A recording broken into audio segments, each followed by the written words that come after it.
Coming up on this episode of the NHL at the Rink podcast, we talk all things playoffs, Blues, Canadians, Edmonton Oilers, lots of playoff races going on. And we also have Kim Weiss, the video coach of the Colorado Eagles of the American Hockey League, and Corey Chevery, head coach of Montreal in the Professional Women's Hockey League, joining us.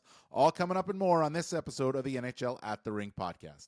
NHL at the Rink is presented by Skip, the official food delivery app of the NHL. Welcome into another episode of the NHL at the Rink podcast. It's brought to you by Skip. Skip to the good part and get groceries, meals, and essentials delivered right to your door on Skip. Sean, here it is, Tuesday, March 25th. That's when we're recording, and we've got playoff races, and we've got the playoffs starting less than a month now. We are officially less than a month away, and these playoff races, especially at the wild card, they're really good. And you got St. Louis and Montreal playing tonight, and two of those teams, they're two of the hottest teams in the league. Dan, you're wrong. The playoffs have already started. Ah, that's correct. I'm sorry. No, they haven't. Yes. We're playing playoff hockey now. Nope. Teams are playing for their lives.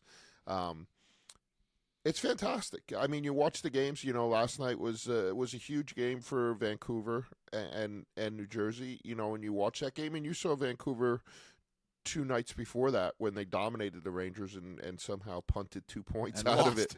5-3.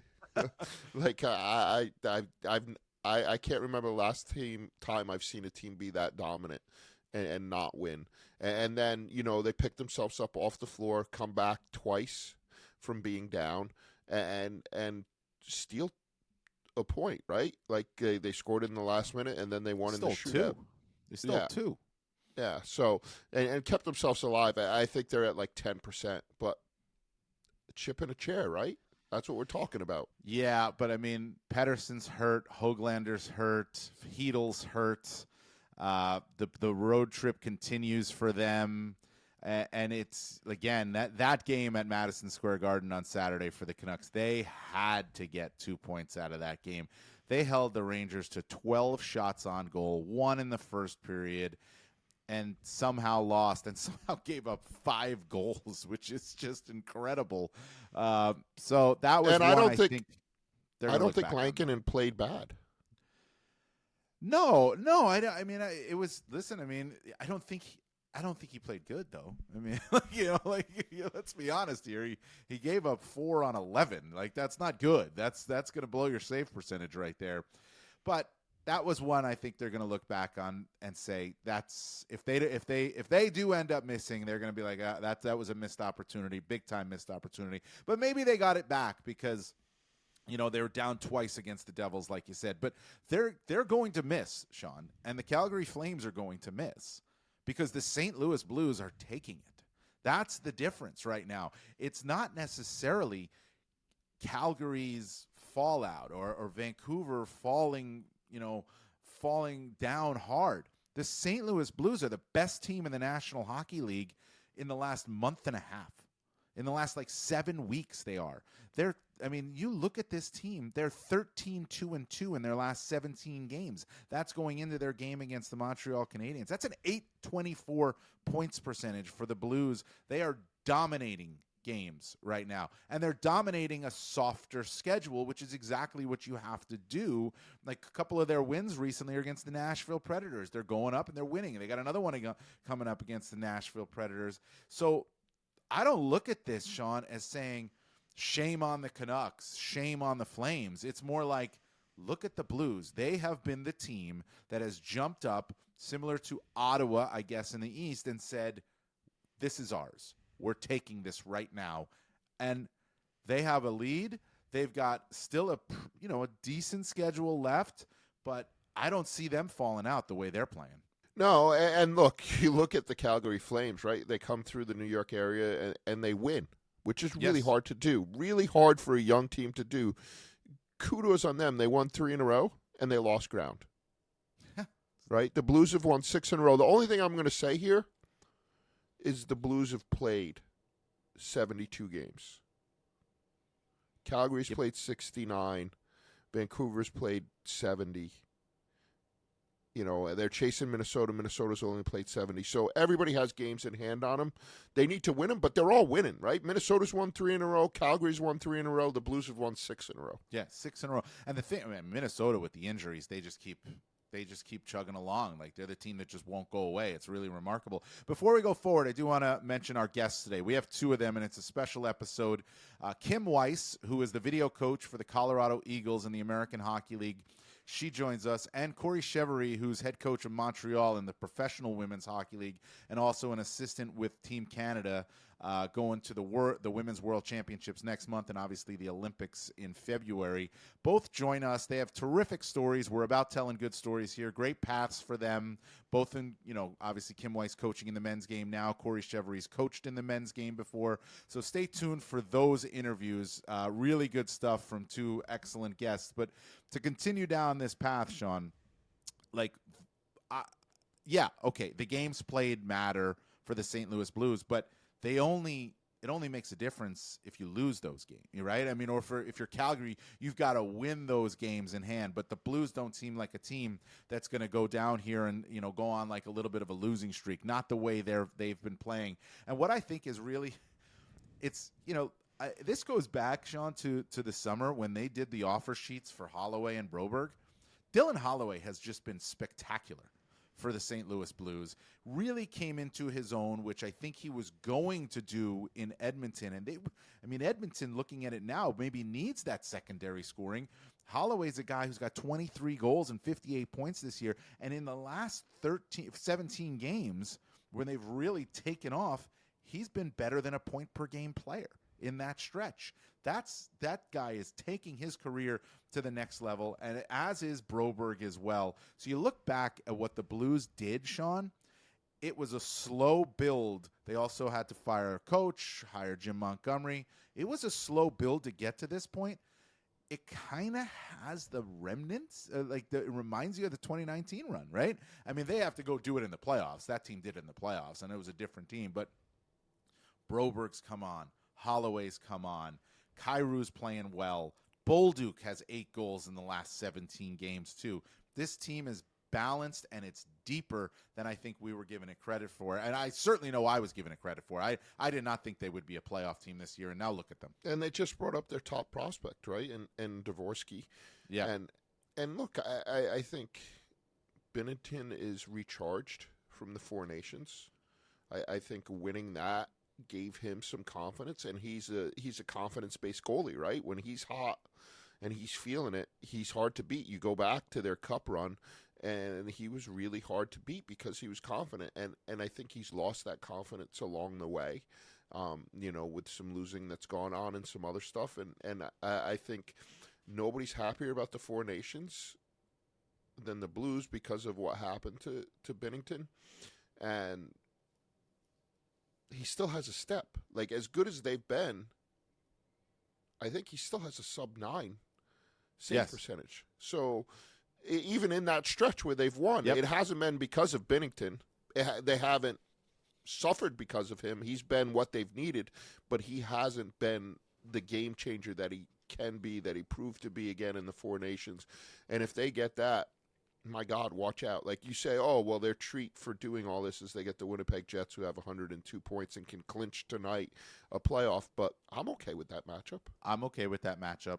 I really am. I'll tell you, the scariest team for me, we've talked about this. The scariest team in the Western Conference for me is the Colorado Avalanche. It's not the Winnipeg Jets. It's the Avalanche to me that's the scariest team. But also, you mentioned Binnington, and I think he's recharged, but it really helps when your team's allowing fewer than 24 shots on goal per game. And that's where they've been at since, this run, which started, if you go back to just before the Four Nations, February 8th, I think it was, when this run started. It's the game before they went to the Four Nations. They started to really get on this stretch and obviously have been terrific coming out of it. But it helps when you're giving up less than 24 shots a game. It helps when you're scoring 4 goals a game. It helps when your power play is at about 28%, almost 29% in that stretch. So, that is how you insulate a goalie too, right? I mean, you help a goalie by getting the goals, by getting the production, and by limiting the shots and keeping possession. I guess Monty's a pretty good coach. He's a pretty good coach. It's not like the Bruins have done much without him, But pretty good coach, Jim Montgomery. What about now? Let's flip it. So they play this evening, tonight, Tuesday night. They play the Montreal Canadiens. The Montreal Canadiens are similar to, say, what the Blues have been. I think the Blues have been better overall, but you go back to since coming out of the Four Nations break, Montreal is 8-1-4. And you go back, Kent Hughes was saying going into the break, their general manager, this team's going to dictate what we do. And they came out strong. I think they won their first 5 games out of the Four Nations break. And it was like, okay, we're not going to be a seller. And now it's looking to push to the playoffs. And you've got guys like Suzuki and Slafkovsky and Caulfield and Hudson who have taken the reins for this team in the right way to push it. This isn't taking the reins of a team that's going nowhere and saying, hey, guys, let's try to take the next step in meaningless games. This is taking the reins, 4 guys, and pushing them forward. They were 6 points behind.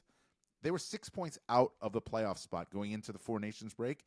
As we speak today, right now, they're 1 point up. How many times have we gotten excited about Buffalo, right, at the end of the year because they play really well? But this seems real. This seems no, real. I know, because there's no pressure. The pressure's gone, and all of a sudden Buffalo finds their game.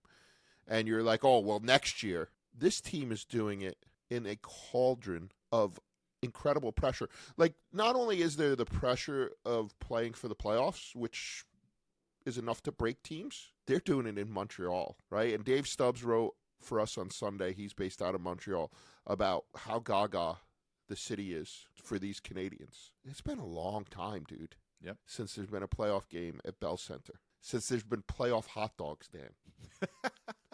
There were Four Nations hot dogs. There's the playoff hot dogs are special. They're extra special. And it's been a long, long time. And the pressure builds every day as the fans start to sniff this, and they're like, we want this. We deserve this. This is our destiny. This is where we belong. And these young kids are trying to deliver it.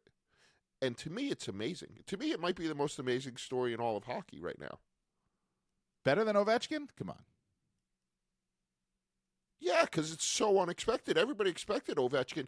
Like, Ovechkin could have been 10 years ago. It would have been like, oh, my God, if Ovechkin's going for the goal record. But we knew this was going to happen, and we've known it was going to happen. If I told you at the All-Star break that the Montreal Canadiens were going to be in the playoffs. Four Nations break. We didn't have an All-Star game. If I told you at the Winter Classic that the Montreal Canadiens were going to be in the playoffs with a week to go before April, you would have thrown me right out of the press box. Probably. Well, I don't know if I'd have thrown you out of the press box, but you can't. Well, out the window or the door? Which one? Out the window. Out the window? Maybe I would have done that. You can't with me. I can't do Even it. with all your gym sessions, Dan, No, and I can't do how that. buff you're becoming. Hey, the windows were closed too, so it would have been hard. All right, it'd have been a lot colder if the windows were open in that press box. But listen, your point is made. I totally understand. You're right. Team story. Listen, for the longest time, it was the Columbus Blue Jackets, right? And I know they came back and they got a win against the Islanders in the shootout last night, but they've seemed to hit that wall, right? Which expected or unexpected, but now the team story is probably the Montreal Canadiens because of what they're doing. And listen, that was a great story by Dave Stubbs. I read it, and he talked to Serge Savard, he talked to Yvonne Cornouaille. I think I'd like to know how Dave Stubbs, he must have the code to get into the alumni room at Bell Center. So is there like a secret knock to get in, you think, that Dave Stubbs has? Or is it the bow tie? The bow tie get him in? The bow tie, he twists it, and it unlocks any door. Okay. But he has a Rolodex. Oh, yes, he does. Well, forget a Rolodex. He gets in that room and everybody knows him. For those who are listening that were born post 1980, which I hope is almost everybody, a Rolodex is a collection of index cards with people's names on them, and you spin it, and his is ginormous, and he still has a Rolodex.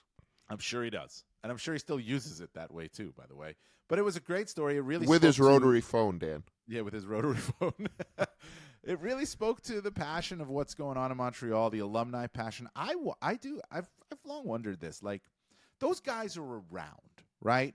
I don't know how much they're around the team, the players, but they're around. They're in the city. They're noticeable. You think guys like Suzuki and Nick Suzuki and Uri Slafkovsky, Caulfield, Lane Hudson, do you think there is an awareness of when Serge Savard is around and talking about them, when Yvon Cornwallier is around when talking about them? We're talking, huge generational gap here. You think these guys understand that part of Canadians' history yet, or do they have to really feel it in a playoffs and to fully understand it? And Caulfield and Suzuki, they were around in that, going to the Stanley Cup final run, but that was different. That was during COVID times. They understand. How could you not understand? You walk in that room, right? Well, you just look around, right? Pass the torch. You sit in that room and you sit in your stall and you look up and your mind is filled with so many things. And then you look at all these pictures. And they're everywhere in that room. And, from failing hands, we pass the torch. Like, it is the most unbelievable psych job that's ever been perpetrated in sports. It's bigger than Notre Dame's play like a champion. Like, there's all these places we think about that are majestic. Yeah. The Montreal Canadiens locker room is the biggest psych job in the world. Like, I don't understand how they were ever bad. Like, how can you look at some of those guys, and they're scary-looking dudes, man. Guys that played in the 40s and 50s, no face guards, no nothing. They're scary-looking men. How can you sit there and not want to play well? And look, I think out of everybody, the kudos that you have to give is to Slafkovsky. They were ready to write this kid off in Montreal. They were. Well, he was a bust. His is very interesting, right? He's having this breakout type season. He was a number 1 pick. Alexis Lafreniere had a breakout type season for the New York Rangers last year, and he's regressed this season. So Slafkovsky's got to keep it going. But that's for another day. That's for another story. One quick thing before we get to our first interview, which will be Kim Weiss, the Colorado Eagles of the American Hockey League, their video coach, and really just gotta listen. Great stuff from Kim Weiss and Corey Cheverie, who's the head coach for Montreal in the Professional Women's Hockey League coming up after that. One quick thing before we get to Kim, Sean. The Montreal Canadiens might make or miss the playoffs in the next 4 games. They're all on the road. St. Louis, Philadelphia, Carolina, Florida. Starts tonight, obviously, Tuesday night in St. Louis. They're a 500 team, 15-4 on the road. So they've got to continue this now. If they do well on this road trip, 6 of their last 9 games are at home. Yeah, you could argue that this is the key to their whole season, and it's not going to be easy.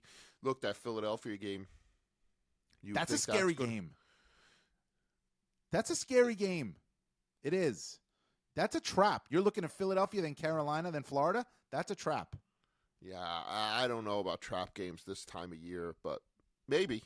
But it's certainly a gauntlet, and it'll prove their mettle. Yep. Well, that's the Canadiens. We talked Canadiens Blues, but let's get to our first guest. She is Kim Weiss. She is the video coach for the Colorado Eagles of the American Hockey League, and she's got a pretty good story to tell. Great path, and what a job she's got too, being a video coach after being an on-the-bench coach for a long time too. So here is our interview with Kim Weiss. Kim, thanks so much for joining us. So what's this season been like for you in Colorado with the Eagles and the American Hockey League? What it's like to work for a professional team right now? It's been awesome. Definitely busy, I would say, is a pretty easy word to use, especially with being affiliated with the Avalanche. They've had a pretty busy season as well. So in terms of just personnel and injuries and things like that. So, but it's been awesome. We've been playing really well. We're first in the Pacific Division right now. So life's always more fun when you win in hockey. But it's been exciting. It's a lot of work being the video coach and kind of doing a bunch of different roles with the team. A little different for me coming from being a coach. So, but it's been awesome. Can you kind of get into some of the specifics of what you do and kind of how you go about it? Because it's such an important role at every level that there is one, but almost nobody knows what happens behind the curtain. Totally. And honestly, I didn't either. Like you said, like there's a lot of levels that don't have video coaches, and those are the levels I was at, college hockey and junior hockey. I was our video coach as our assistant coach, right? So now sliding into this role, I was a little unsure of what my job really was, to be honest with you. I'd say like the biggest components of the video role, the number one is what coaches call pre-scout. So we're watching our future opponents, breaking down their film and putting together essentially a systems package for our coaches to then look through, right? So they're not having to digest 2 to 3 full games. They can just look through our clips and see what teams do on a forecheck or a breakout, what their tendencies are. And then our coaches will take those clips and kind of parse them down even farther and present those to our team. And then the other thing that I'd say is the major role of the video coach is during the game, right? We're in the coach's room and we're recording the broadcast as it's happening.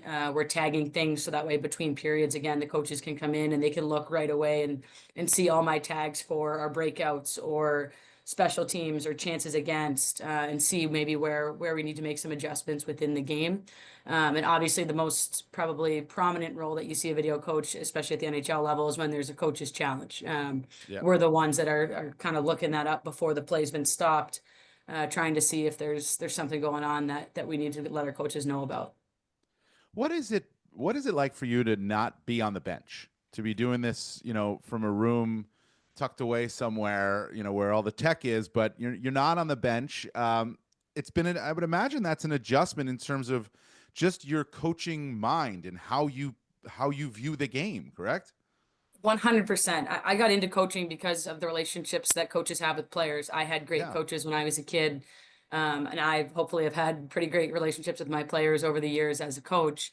So to come into this role, you're really more a coach for the coaches. My day-to-day interactions, I'd say 80% are with our staff, and very little is with the players. Obviously, I'm around them, I talk to them, but I'm not doing that role where you're with those players on the bench, giving them feedback, and deciding if they play or they don't, right? And so that creates a little bit of a dynamic between a player and a coach as well. So it's been different. It's definitely been a challenge at times. It was something that we talked a lot about in my interview process. Both the management here and our coaching staff wanted to make sure that I was comfortable sliding away from being on the bench. And it wasn't my first choice, but it was just such an opportunity to grow and to learn, and like you said, to put my mind in a different environment, and to be able to watch as much hockey as I'm watching, and be in these conversations and be in the coaches room every day, and hear just how our coaches think and see the game and want to make adjustments and things like that. It's been huge for my development. Is there an element of I don't know if pride's the right word, but there's this wave of female coaches that are becoming much more prominent. You think about Jessica Campbell. There's other coaches, you spoke about at the levels you coached at college and junior, but almost like this front line of coaches that are representing, right, for girls now that are growing up that will have much greater opportunities than you ever had as a child growing up. Yeah, it's definitely something that's on your mind at times. But I was coached by all men, and they were the only person of their gender in our locker room. So for me, it's just that's flipped. So it's not, the day to day isn't any different for me than when I was coaching females or I was coaching boys junior. But it's definitely on your mind that you want to make sure that you're prepared and that you're putting your best foot forward, because there's people that are obviously going to question where you're at or how you got there, and you have to make sure that you can prove that there's a reason that you got into the position that you're in. I've heard this before, and it makes perfect sense. And we've talked about it too. Sean and I have talked about it. That the one day this conversation won't be happening, right? That the female coaching in the NHL or in the AHL won't be happening. Have you noticed? Is it happening less now? Is it going down as more and more coaches, female coaches, have become more prominent? Have you seen less of a conversation and it become more? It's not the norm yet, but getting closer. I think the biggest difference I've seen is honestly amongst the players themselves. Like they're so ready for it. Like they're a different generation. Even we've got a couple guys that are about my age, but most of the Yeah, players I've coached are all younger than me. great It's a point. different generation, and they've grown up with just seeing anybody be able to chase any opportunity they want. And so I think that's refreshing. And again, that's in general, that's where I've spent most of my time, right, is with the players. And so they're ready for it. They're excited about it, and they just want to learn and grow as well, right? They want to be the best they can at their craft, and they know that a different voice doesn't necessarily need to be male or female, but a different voice and a different perspective is probably going to help them get to where they want to go. And yeah, I'm starting to see a shift amongst coaches, and I think the higher ups and maybe the people that are my generation and older. But I would say for sure the players. They don't know any different. They've seen now there's going to be guys that played in junior that were coached by women and guys that were played youth hockey that were coached by women. So they don't really know any different. And it seems to me that unlike players of my generation, players today, they just crave knowledge and they don't care where it comes from, right? It used to be so dictatorial. This is what you're going to do and don't question me. And now it's the players saying, why? Why do I have to do this? They'll do it, but they want to know why. And I think that's where the teaching comes in, and it doesn't really matter who does it. Totally. And I think for a long time, the playing career was such a prominent part of a coach's career. And then you look at what John Cooper's done. I mean, he was, when I was a younger coach, like he was an inspiration to me, like didn't play at a super high level. And obviously he's going to probably go down as one of the best coaches to ever coach the game. So I think players, again, they're exposed to that. They see that. Our power play coach with the Avalanche, I think Nate McKinnon and Cale Makar probably have more power play experience than Ray Bennett does, but he's got to run those meetings, right? And he's got to provide them with knowledge. So I think players are more and more used to now, coaches that we're spending our time studying the game and learning the craft. And of course, we're not going to be as skilled as those guys. There's very few people in the world that are. So I think it's just become more the norm for sure. So what's the next step for you? Obviously, I mean, you're all in on this role right now with the Eagles and the video coach, but like, do you want to get back on the bench, or are you liking this video coach job? Have you taken to it? Like, what's your next step in your path, do you think? Yeah, I try to live by the phrase "be where your feet are." So I'm not going to punt your question, but I didn't,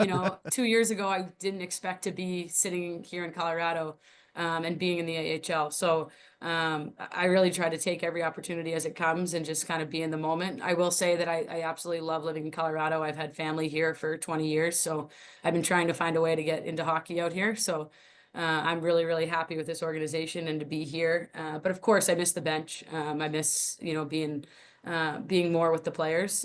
So my ultimate goal obviously is to get back on a bench somewhere. But I don't have a timeline for that. I don't have a, ideal role. It's just, I love coming to work every day. I love working with our staff and our team. And I know that that's a privilege. There's not every job has that feeling where you walk in every day excited to come to the rink. Like even today's an off day. We played last night and the night before that. And I'm getting up and coming here and excited to be here. So I know that that's a privilege. So I'm trying to just stay where I'm at for now. Well, you're excited because you had to talk to us. I mean, that's too. obvious. Yeah. Of course. Kim, I'm curious, what role has the Coaches Association played in your development? And, what they've done in the last couple of years to me is amazing as they've grown out their business of mentoring coaches and their ability to have coaches aligned from all different levels. Like you mentioned, John Cooper, I know Pete DeBoer's done it, Bruce Cassidy, they're very willing to share their knowledge with the group of maybe not NHL coaches. And I'm curious what that mentorship and that peer system has allowed you to do in your career. You hit the nail on the head. I joined the NHLCA Women's Coaches Program in 2020. And at the time I was coaching girls youth hockey in my hometown. And that's only 5 years ago. And a large part of the program was building your network. And as we know, network is everything in all industries. And those small group calls with higher level coaches, one, it just reaffirmed that, the game. I might be coaching girls U16 hockey, but the things that my players are failing at and struggling with are usually similar to what these guys are having problems with too. And so that was the first thing, was just building my own confidence, I think. And then just building my network. You mentioned those coaches. Lindsay would share their emails with us if they were on one of those group calls, and I would just kind of cold email them and say, hey, I'd love to pick your brain more. And I would say 85% of those coaches would respond. And now that I live in pro hockey, I know how busy their season is, and they would respond and say, yeah, like I'll jump on a Zoom with you for 30 minutes and talk about power play or breakouts or practice or whatever it was. So I'm incredibly grateful for those people's time, and obviously try to pay that forward now, being in the role that I'm in. But without the program, there's no doubt I wouldn't be sitting where I am. It's a huge credit to Lindsay Pennell and Hannah Turnbull and what they've done, just to open those lines of communication. I think that was the biggest barrier. Was there was a lot of great women that were ready, and they just didn't have access, right? And they didn't know these coaches. And it's incredible how siloed, as small as hockey is, it can be very siloed. If you're in the women's game, you're in the women's game. If you're in men's pro, you're in men's pro. If you're in junior, and there's not a lot of interaction as we bounce around from rink to rink within our little world. So the program is huge, just to open those lines of communication, for us in the program with the higher level coaches, but also for us within the program with each other, to have allies and to have those relationships, with the other women in the program, to know that we're all on the same path, and that we're fighting for something similar. No, it's terrific. They do an absolutely fantastic job. All right, last one for me. I'm not sure this one's going to land, but we'll see. All right. So I was just at the general managers meetings this week, and there was a big focus there. And since you're a video coach, I got to ask. So there was a big focus there on the general managers looking at the hardest 54 challenges that the Situation Room has gotten for goaltender interference. And it turns out that it was a majority, but I mean, it wasn't unanimous, but it was majority, overwhelming majority, that GMs agreed with the call on 52 of the 54 challenges. As a video coach, A, does that number surprise you? B, how challenging is it when you are in game and you have to make difficult calls to help your team, your coaches? Yeah, I'm surprised by that. I think, goalie interference is probably the grayest of areas for challenges. In our league, in the American Hockey League, there's certain rules that we don't have goaltender interference challenges. I know that. Yeah. So our league is a little bit decisions, challenging yeah. because it depends on the video that you have. So what we can challenge is, did a puck fully cross the line? Did it hit a skate? Was it kicked? Things like that. And when we're home, I might have access to like a couple more, I have the in-game arena feed is playing in my office, right? And so they're putting through different angles that I don't even have access to, but I can watch it and see it. I've got some angles on my computer. When you're away, you sometimes have access to just the one coach's camera feed, which is like from a blimp in outer space. Yeah. So I'll get radioed like, hey, did that fully cross the line? I'm like, Dan, I can only see 2 pixels. Like I got nothing. And so sometimes you're honestly relying a little bit too on player reaction and ref reaction or goalie, like body language is super telling, and so when you're not fully sure, sometimes you're watching them, because these guys know, we have some of the best players in the world at this level on our team, and TJ Tynan knows when the puck crossed the net, across the line, like he's aware. So I'm watching him, or I'm watching, somebody else that's close to the play, when you don't have the best video. But I'd say that that's the biggest challenge. And I know that's something that our league is looking to change as well, for next year. So who knows where it's going to go. It's fascinating. It's fascinating. The last one I wanted to ask you, and we'll let you go, is if you could just, people love the developmental leagues from afar, right? Everybody's like, oh, we know who our prospects are, and they play in relative obscurity, right? I grew up in the American League watching it. I grew up outside of Providence. We traveled all over the East Coast to see games with my dad. But how hard is the American Hockey League, especially out west with the travel? And you just talked about some of the facilities and 3 games and 3 nights and all of that. Just, you have a ton of a ton of coaching experience, a ton of playing experience. What is the AHL grind like for these guys and for you? Yeah, it's heavy. Like you mentioned, I think the difference they're also very different, right? Like the out east, the American League, you're on a bus all the time. And here we're so far from every team that we fly. Every road trip that we go on, we start on a plane, and it's commercial. We're on a Southwest flight with the good citizens of Denver. We're not just walking onto an Air Canada charter. So It's a commercial flight, usually then to a bus. When I was emailing with you guys, like we were just on a 13-day road trip, 6 games in 13 days in 4 different cities. We flew to LA and then we just bussed around California, and Nevada, I think was on that one. I can't even remember now. Yeah. So it was a grind. It's it's definitely a lot different. Like I thought the bus trips of junior hockey where you're on a bus for 11 or 14 hours home after a Saturday night game was tough, and it was. But this one's a little hard where you're waking up in a different city every 2 days. You're never kind of unpacking your suitcase. But yeah, it's no joke. And I think the really impressive thing with these guys is, mentally, like they're always, you could be called up, right, at any time. And a lot of our guys have been with how the Avalanche's season went, especially in the fall. So you're on the middle of a road trip and, like this last one, we're like, we got to bring our passports, even though we're not going to Canada, they're in Canada. It was the trade deadline. So you're like, you might be moving, while on a road trip and all you have is a suitcase with a couple suits. So, it's a grind. It's different. But it's awesome at the same time. I think we're lucky that we get to go to San Diego and Tucson and Henderson, Nevada. So I'll take our travel schedule all day, even if it means a couple extra buses and flights.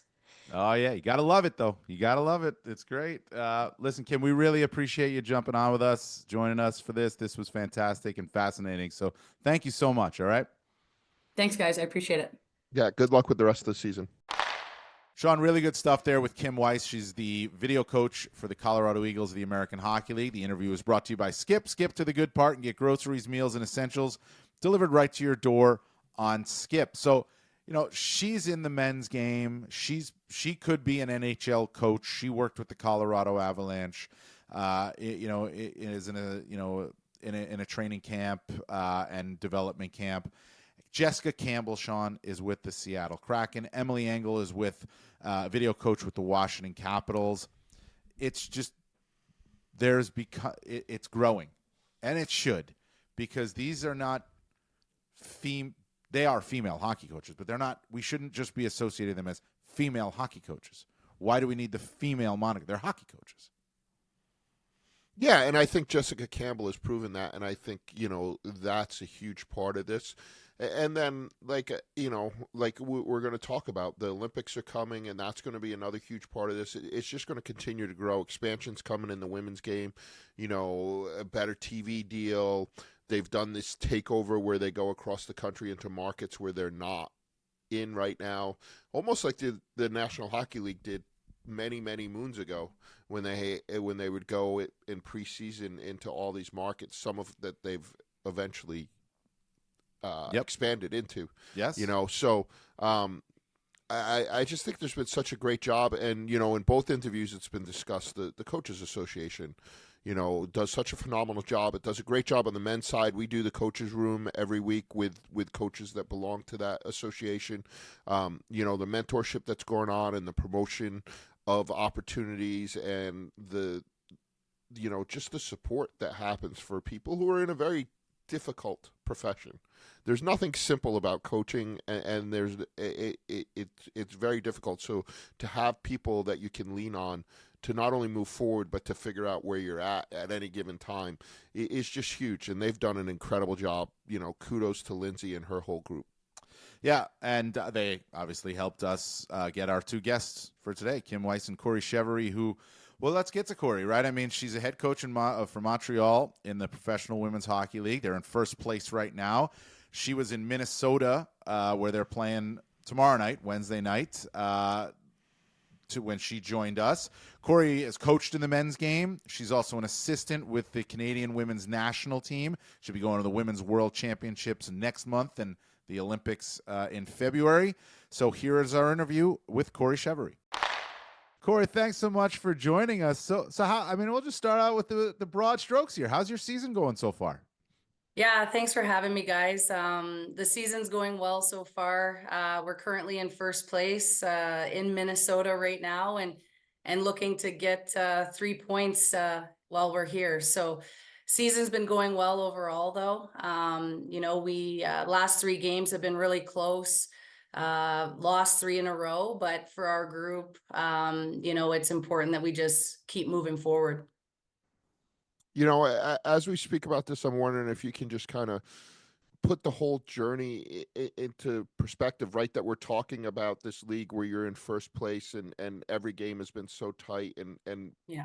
the league has been such a success and it didn't exist a little while ago. Like what has that journey been like for you and what has it meant to you to be in this position? Yeah, I mean, obviously I played growing up. I played in the CWHL before. So for us, being a part of this, it's really a dream come true for the players, for the coaches, for the staff. We truly get to live out our dream by extending our hockey careers. The league has been, amazing. The amount of fan support that we see, especially in Montreal, being in our building. It's so loud. We're close to being sold out almost every game, and couldn't be more fortunate to be in the position that I'm in. And I definitely have to stand there on the bench and look around and think like, wow, this is how far the game has come, and I'm so fortunate and so grateful to be a part of it. And the other thing is, and we were just talking before we started recording, Corey. I mean, expansion's coming for the league. It looked like two new teams will be coming in. They haven't announced it yet, but in such a short period of time to go from 6 to 8, what does that tell you about where this league is going and the success of the league? And listen, I would understand that you don't want to push too much too soon, but if you're Mhm. already adding 2 new teams to this league, that to me says that this is going as well, if not better, than originally predicted or planned. Yeah, I mean, I think, there's a combination of the support that we've been receiving as a league, and then the vision of the owners to continue to grow the game, continue to expand in more markets, and ultimately, we get more female hockey players playing the game. The expansion is, it hasn't been announced yet, but it's a good sign for the league. It creates more competition. It creates more people being exposed to the product that we're putting on the ice. So, from a league perspective, I'm sure that they're very excited about that, and it's great that more eyes are going to be on our product. That's for sure. It seems to me that this is almost the second perfect storm for women's hockey, right? You had the original one with the introduction of the Olympics, and that kind of brought everybody into the tent, so to speak, right? Yeah. Kids like yourself were like, I want to do that. I want to be like that. Now we have the professional league for kids to look at and say, I want to do that as well. And then on top of that, the Olympics are coming again, and that really is a driver for your game as it is for the NHL. Yeah. Yeah, for sure. I mean, it's such a cool moment in women's hockey history. It's like, in the past, it's every 4 years, these amazing players have gotten highlighted through the Olympics. And now it's almost like I feel like it's the reverse. It's like, oh, these players are going to be on the Olympic team. I get to watch them weekly, and now they're making this Olympic team. So it's almost like a reverse effect that's happening now, and the Olympics is only going to create more momentum for the players, for the league, for the coaching staff and the support staff that are involved in the PWHL, but then also in the Olympics. It just couldn't be coming at almost a better time for women's hockey, and I think it just continues to build momentum for our sport. And the women's worlds are coming up next month. You'll be there. You're assistant Yeah. coach with Team Canada, and obviously the Olympics. This is the last big event before you get to the Olympics. So give us a little taste. What's the Canadian team looking like? What are you expectations are always high, obviously, but like what are you looking at? What do you think this could be? Yeah, I mean it's an exciting time for women's hockey in Canada.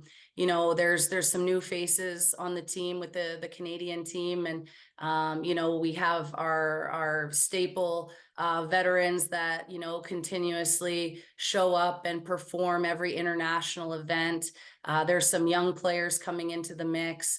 We've got Chloe Primerano coming from college, Ev Gascon coming from college. And then we've got some young players in the league as well that are, making their debut in Jen Gardner, Daryl Watts as well. And then, Hannah Miller, who had played actually for Team China in the past and is now playing for Team Canada this time around. So, it's just an exciting time, I think, for Canadian women's hockey and the national team, and what these players are going to be able to display and bring to the table.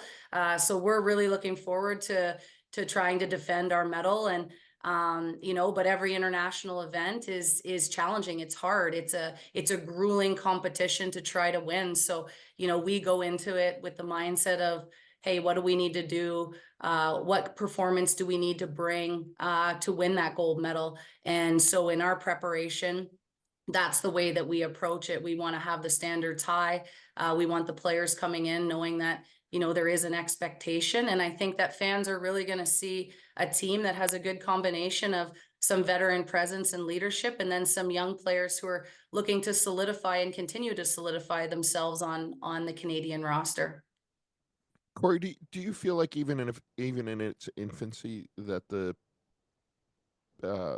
professional women's league has closed the gap for the Worlds and for the Olympics, as players come from Europe, are able to play at this high level consistently, and then kind of go back and almost teach their peers what it takes? Yeah, I mean, I think that, any time that we have international players playing with our North American players, I think it globally makes the game better.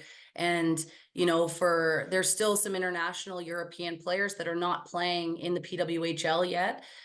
They haven't quite come over. But I think that it's a great first step of, getting that North American style, the physicality that you see in the PWHL, which we don't see in international play as of right now. So there'll be some curiosity there as to, how physical can it be in international play, because of what has been the driver in the PWHL. And so the international players, the experience that they're getting here in the PWHL, being able to bring that kind of back to their home country and back to those players that are still playing in Europe, I think it's just going to grow our game on the women's side globally, and make the competition even that much better. I don't think the gap has been fully closed yet, but I think it will get there with a few more years. So to give a little of your history, I know you coached at the university level men's hockey as an assistant. You also coached with U18 men, the men's national program. You're obviously coaching women's hockey now. So in two ways, right? So, and you worked with the Pittsburgh Penguins as well. So I wonder how you look at your career path, because on one end, on the men's side, you're helping to blaze the trail with a number of women who are doing that now. On the women's side, at the PWHL, you're helping to blaze that trail to promote and push women's hockey at a professional level. So how do you see those two paths, and do they cross for you at all? Like, what does this mean to you to kind of be on both paths along your coaching career? Yeah, I mean, my career has definitely been unconventional, starting on the men's side. That usually doesn't happen. Yeah. But I couldn't be more grateful that was the experience that I had. I started on the men's side, and then I moved over to the women's side of coaching full time, in a full time capacity. And honestly, as a coach, I'm big on getting the experience that you need, so that you get put in any situation and you can handle that opportunity, so that you meet that opportunity with your best foot forward. And so for me as a coach, I've tried to accept opportunities that may have seemed a little bit challenging, or a little bit scary, or a little bit off of the beaten path, knowing that I'm going to learn so much from every coaching staff that I work with, but also the different types of players that I had the opportunity to work with. And, I mean, obviously working with Pittsburgh and working with Sid, and seeing the relentless pursuit of excellence that he brings to the ice every single day. There is no rep wasted when he touches a puck. And that is something that I try to convey to our players, of make every moment with the puck count, make every rep that you're involved in a play count. And we see that type of mentality from the most elite players in the women's game as well, with the Marie-Philippe Poulin, the Erin Ambrose, Laura Stacey's. They make every rep count, and they take it personally almost when they miss the net or they miss an opportunity, to put a puck where they want it to go. And so for me and my coaching career, I think both can certainly live at the same time and coexist at the same time. With Jess Campbell being with Seattle and blazing that trail, she's doing an amazing job just opening up those spaces for women. And then with the PWHL and being able to work with women, female hockey players on the women's side has been so rewarding for me. But I see benefit to both paths. And I see that we just need more female coaches in the sport in general. And so how we blaze that trail might be different for different coaches, but I think both are vitally important to sustaining and growing female coaches in the game. How important is the Coaches Association been for that, right? The mentorship and the ability, you were a trailblazer and kind of had to, in a way, find your own way, right? Like, yeah, mark your own path and say, this is what I want to do. Now it seems like there's a system in place where this information doesn't stay with you, it's passed down. And on the men's side, that help is also happening. You see the men's NHL coaches go in all the time and give seminars and kind of open those lines of communication. I'm curious, as you try and grow this whole thing, how important the Coaches Association and the mechanisms they've set up have been. Yeah, I mean, they've been everything in my coaching career. Being a part of that group, working with Lindsay Pennell and the opportunities that her and I have spoken about, whether it's opportunities for me or opportunities to grow different avenues for other coaches and really elevate the coaching association or the coaching group in general, has been so amazing to be a part of. And I've been fortunate to be at a few NHL development camps, my stint with the Pittsburgh Penguins, my opportunity to be with you here today, has all stemmed from just the connections and the partnership that I've had with the NHLCA. And it's amazing because for female coaches and networking and growing these smaller groups, we don't have a ton of female coaches involved. So being able to bounce ideas off of different coaches that are in the game at various levels, it really is a connector and it brings people together. And for me personally, it has certainly put me in situations or given me opportunities that might be challenging, might be scary, but have really truthfully grown myself as a coach and what I'm able to do and the confidence that I have going into that next challenging opportunity. It's really been integral for my coaching career. I just love that you linked Mike Sullivan and Sidney Crosby with me and Sean. I mean, that's nice. That's a moment right there on the podcast. But I did want to ask you just on what you took away. You mentioned the stuff that you saw with Sid, and I'm sure you saw probably with Evgeny Malkin, Letang, and all that. Yeah. But what was the takeaway working with Mike Sullivan and his staff that you've taken with you into your job here with Montreal? Yeah, I mean, working with Mike, he is an extraordinary communicator. He commands a room. His word choice matters. He is so well prepared for every scenario. When he presents to the room, it's like he's done it, 100 times before, even though it might be a brand new presentation. And with his level of detail and his eye for the game, and then just his work ethic behind the scenes. I remember sitting in a room with all the coaches, video coaches, everybody was in there, and we just dissected practice. What did we like? What did we not like? What could we add? What could we add the next time we do this drill? We did this new variation. Did we like it? And just the almost closing of the chapter of that one practice and dissecting it was something that, that level of detail I hadn't necessarily seen fully. And so that was something that I certainly took away. The level of professionalism that him and his coaching staff brought to the table every single day. Obviously, Mike has been an extremely successful coach in the NHL. He's been there a long time. He's been coaching Sid and that crew for a decade. I just tried to absorb everything that he was talking about because he's clearly doing things the right way.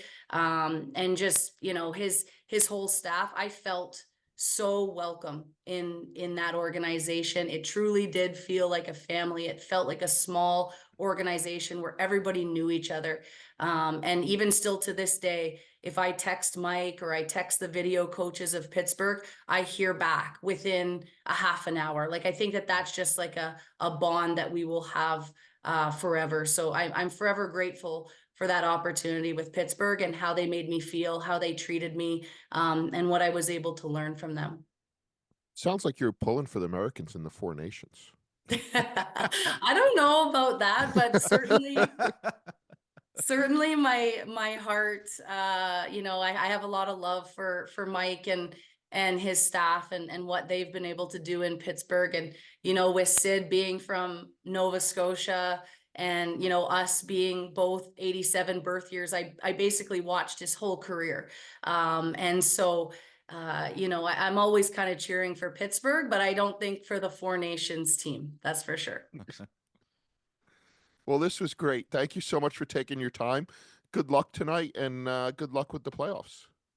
Thank you so much, Sean. Really appreciate it. Thanks so much, Corey. Appreciate it. Thanks, Dan. Great stuff there from Corey Cheverie, head coach of Montreal with the PWHL. They're in first place right now. Both interviews with Corey and Kim are brought to you by Skip. Skip to the good part and get groceries, meals, and essentials delivered right to your door on Skip. All right, Sean, back to the NHL. Alex Ovechkin, 7 goals away, 12 games left, plays against the Winnipeg Jets tonight, Tuesday night. I said it last week. I still think he does it because I'm not getting off of that. I'm not doing it until it's done, until he doesn't do it and this regular season is over. But yes, I continue to lean a little bit in your direction of saying he's not going to get it done this year. We both want it to happen, but he's got 2 goals in the last 6 games, so he needs 7 to break Gretzky's record with 12 games remaining. So it's getting harder for him to do it this season. Let's just put it that way. Unless he gets a hat trick against Winnipeg, and then, hey, you know what? He needs 4 in 11 games, and then all of a sudden it's easier. Yeah, and look, I think the Sharps have it down to 25% now, or maybe a little bit less, that it's going to happen this year. So, those are those fancy numbers. They plug them in and they come out with some sort of percentage. And, it's like kind of watching the teams in the playoff race when they're like, oh, this team has a 9% chance. And you're like, wait, they're only 4 points out. And then, they're like, well, they do this. Math was never my strong suit. That's why I talk for a living and write for a living. Although there's a little more math that's snuck in that I didn't expect. Way more math that goes on right now.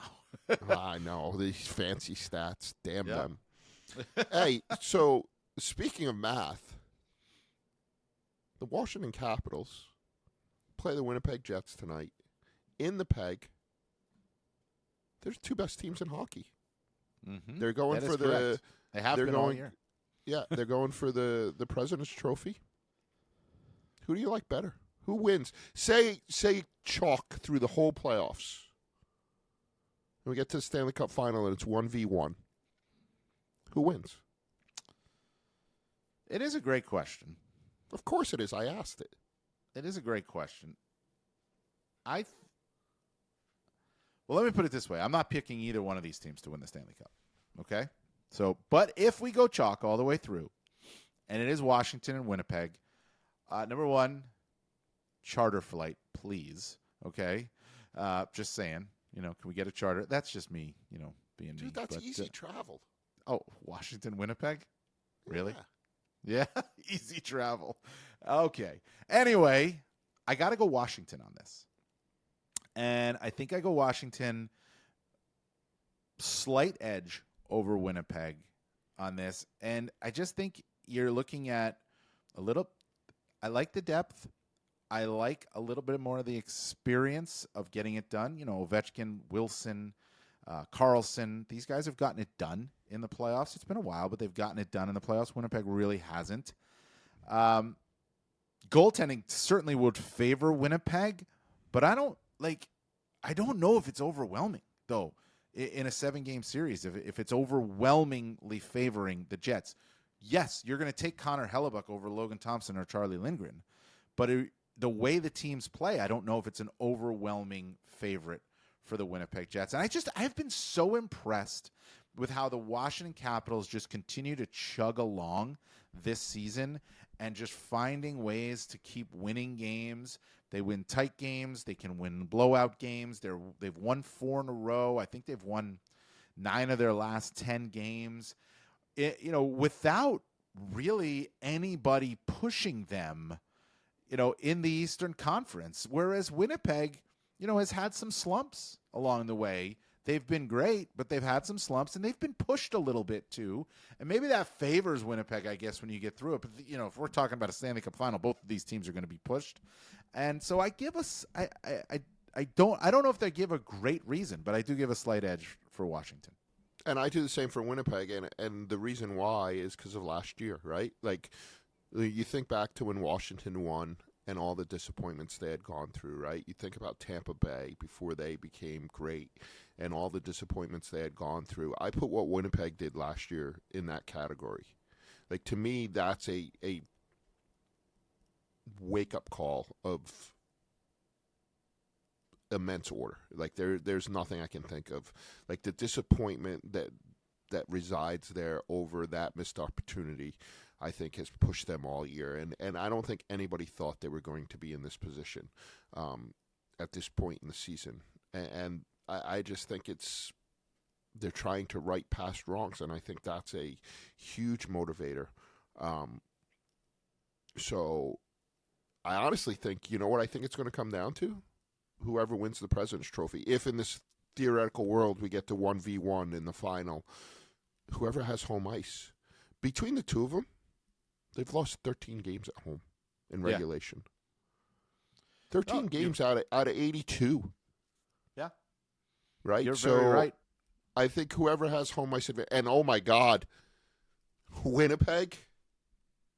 Oh, yeah. No, that'll be crazy. Game in the Stanley Cup final, in a Game 5 or a Game 7, that place might disintegrate. The place might just fall down. Yeah, it'll be very white in there too. Huge whiteouts, obviously. Yeah, it might be white on the ground, dude. Yeah, Washington right now. I mean, this is before they play Tuesday night against in Winnipeg. They have the edge for the President's Trophy. They're up 2 points with a game in hand. Right. What does that mean right now? We'll see. But I think that's a fair point by you, what you're saying about Winnipeg and the disappointments and what we've seen from previous teams who have gone on to win. But, Sean, if you had to pick right now, who's your pick to win the Stanley Cup?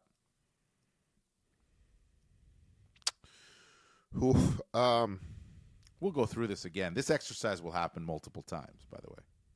So I'm not going to be held to my pick right now, No. although I think it could stay the same. But look, we know from the Edmonton Oilers, who we're going to talk about in a minute, that things change very rapidly. Things almost changed last night for the Dallas Stars when Mikko Rantanen went off for repairs.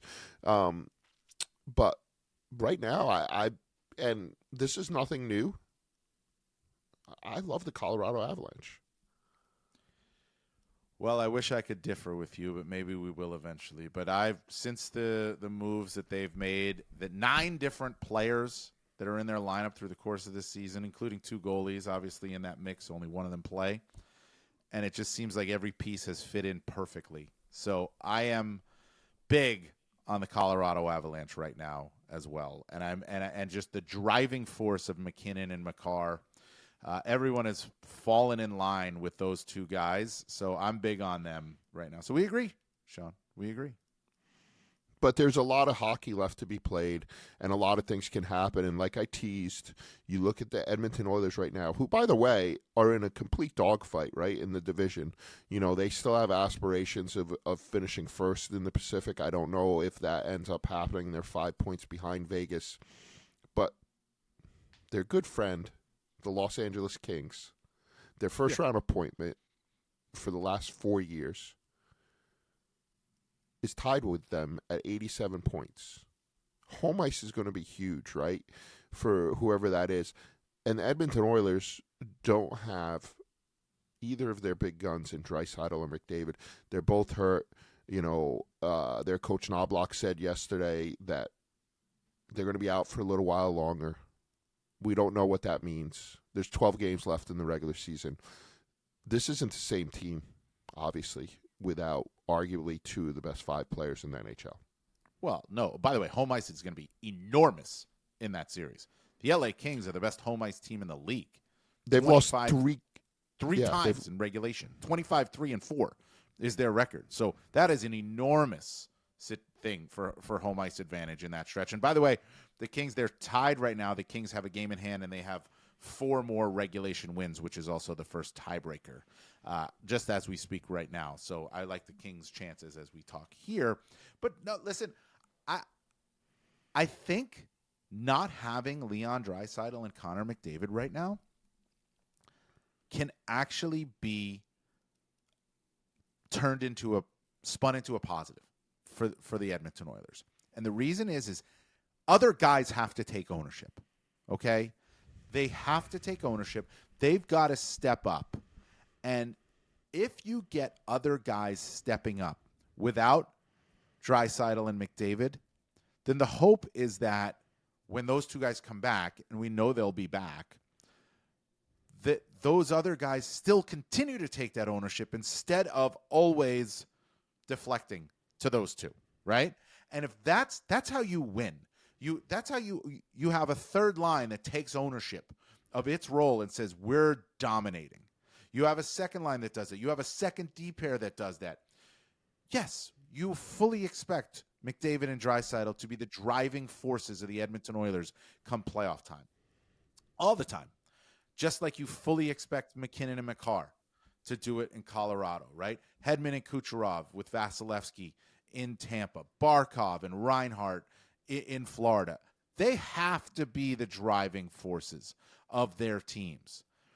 But these other teams, Colorado's, Tampa's, Florida's, Vegas, they've won because these other guys have taken ownership of their roles. And this could be spun into a positive in the sense of guys have to step up now.